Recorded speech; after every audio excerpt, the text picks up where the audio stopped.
Hold on.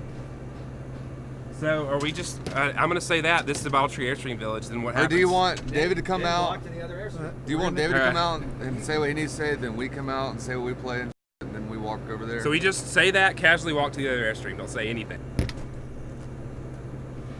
Hi, I'm David from Mount St. Mountain, and this is the Baldtree Airstream Village.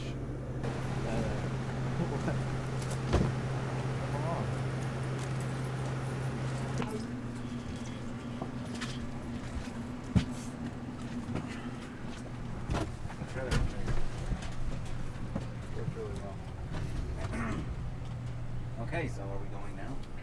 Yes. Should we shut this door? Yes.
After our last band imploded, we took like, I guess it was like a year or so off, year and a half off. And we didn't.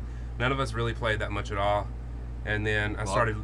I was playing about, I guess, 2 or 3 other. But I started losing my mind not playing music, and I was determined to get back into it. So I started writing a few riffs, and was like, well, who could I call to get this going? I was like, might as well, call these guys. We played together for so long, we know it's gonna mesh. So called them up. It's like, be at my house this Wednesday, and then the rest is history. So it took a lot to get started, but once it started happening, it just naturally, it was just like we had never broken up. So we were just missing one of the people that was in the other band, and we picked up an extra person. So. It works well.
We'd started exploring some possibilities at the end of Comrade with stories we were writing that were going along with the music, and so it's kind of an evolution of that. We didn't want to do the same band over again, so we swapped up instruments, and there's kind of a story behind, I guess, the whole band, like a fictional story that goes with it, and it has a lot to do with light and color, and each member of the band's a color, all that kind of stuff. So.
Thanks to Brad and Kyle for the horns. It's really fun to be able to show up to a place and not worry about the PA. And I think it's more of an emotion than having to have lyrics, like a more of a feeling to the show. I don't know, I think it just puts something more if you can do it well to where it brings everything as a whole and not have to have lyrics. Even though lyrics can bring a song more together and have a lot more meaning, I guess you can think, but I think with the whole instrumental thing, it gives you your own feeling and how you would interpret it yourself. So I don't know, that's the way I feel about it. Well, in other words, we can you can just make the song go anywhere you want to go. You don't have to worry about, well, we got to shorten this part for lyrics. Well, we got to do this verse here and verse chorus. You can just do whatever you want to do because you aren't having to worry about putting vocals to it and making that match up. So I don't know. It's just a lot easier. Or that works too, I guess. We've actually started using lyrics, but not in a conventional way. I mean, it's nothing groundbreaking. People have done it before, but kind of using it as an instrument. So we have mics, but they're run through pedals and effects and stuff. So it's more like another instrument rather than an integral part of understanding the song. But there again, it goes back to there's kind of a story that's running through the whole thing, and that's parts of that go with that. So. Yeah, we do more talking, telling stories and stuff, and putting the song around that. Talking through a lot of effects and making it crazy.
Thank you. We're Mount St. Mountain.